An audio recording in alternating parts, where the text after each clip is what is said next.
What's good, YouTube? It's your boy, Blue Blood Sports TV, back at y'all with another one. So, interesting.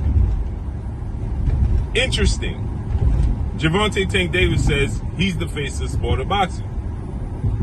Now, obviously, Saul Canelo Alvarez believes he's the face of the sport of boxing, right? Now, they are each other's favorite fighter.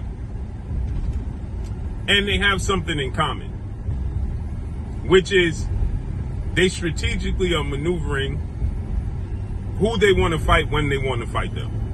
And they have the power to do so, correct? But one thing is interesting that separates the two is that apparently, according to the fans and according to content creators, Gervonta Tank Davis, who's an undefeated 3-division champion, who is the WBA lightweight champion. He's undefeated with 30 wins, no loss, no draw. 28 wins by way of knockout. 30 years of age. 5'5" with a 67-inch arm, right? Gervonta Tank Davis can't force and can't push for a fight against another undefeated fighter, a 3-division world champion, former unified super featherweight, and now the reigning WBC lightweight world champion, Shakur Stevenson. Now, they're creating a narrative that Shakur Stevenson, who is 22 wins, no loss, no draw, 10 wins by way of knockout, the narrative is being created that Shakur Stevenson is not interested in the Gervonta Tank Davis fight. But we know that not to be true, on the contrary, because it has been made abundantly clear that they have reached out to Shakur Stevenson to inquire about his availability, and Shakur Stevenson has told them he's available after Vasyl Lomachenko, who he pushed for a fight for, and Lomachenko agreed to make the fight, and then suddenly, out the blue, Lomachenko pulled the rug from underneath Gervonta Tank Davis' feet for a unification bout in November. So he had the power and the will and the ability to make a fight with Lomachenko, a unification, who's the IBF lightweight champion, that he engaged in conversation with, negotiations with. But he never engaged in negotiations with Shakur Stevenson, never sent him a contract, never, after his initial contact with his availability, never reached back out.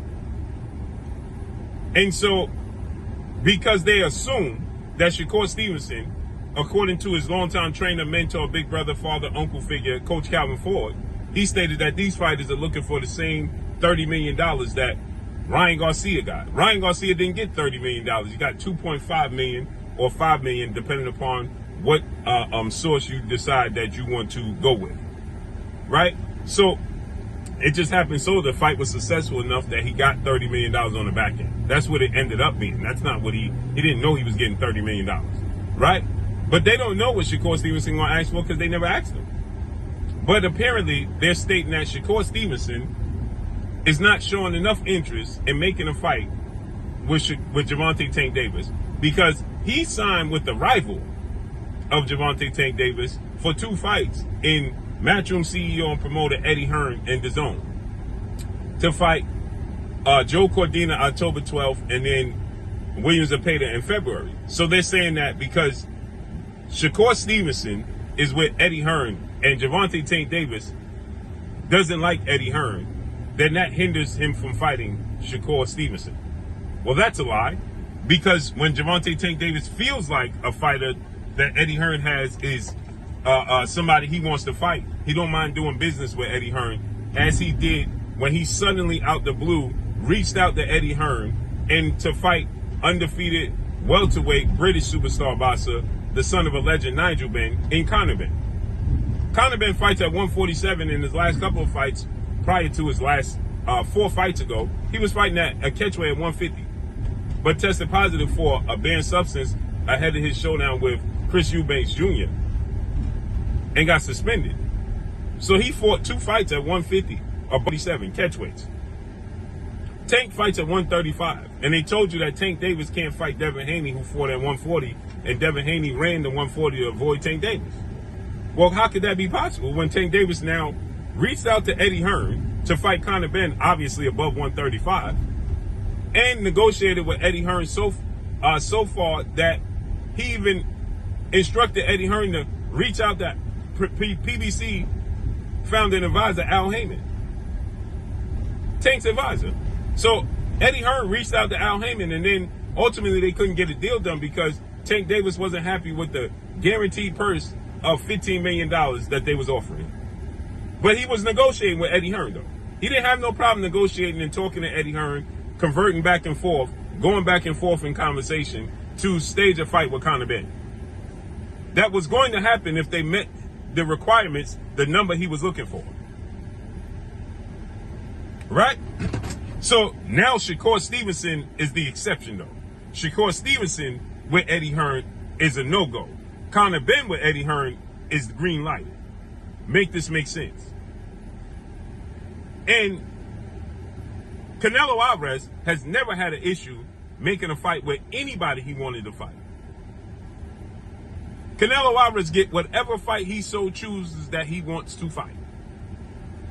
He's never had a fight that he wanted, a fighter, even down to Floyd Mayweather, that he wanted and pushed for, that he didn't get. Because he's one of the faces of the sport of boxing. Because he pays like he weighs.